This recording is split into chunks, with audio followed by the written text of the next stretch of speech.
ઊભા રહો. હમણાં તમે જે કામ કરી રહ્યા છો એ ખરેખર જરૂરી છે કે ફક્ત વ્યસ્ત દેખાવા માટે? વ્યસ્ત લોકો સફળ નથી બનતા, ફોકસ્ડ લોકો બને છે. તમારા દિવસના 100 કામોમાંથી માત્ર 5 જ કામ ભવિષ્ય બદલી શકે છે. દરેક હા તમારા સપનાને ધીમું કરે છે અને દરેક ના તમારા લક્ષ્યની તરફ નજીક આવે છે. જો આજે તમે અનાવશ્યક વસ્તુઓ દૂર કરો અને ફક્ત મહત્વની બાબતો પર ધ્યાન આપો તો 1 વર્ષ પછી લોકો તમને ઓળખી નહીં શકે.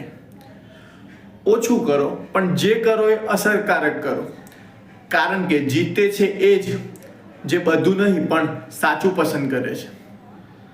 કોમેન્ટ કરો તમે કે આજે તમે કઈ એક અનાવશ્યક વસ્તુ છોડશો.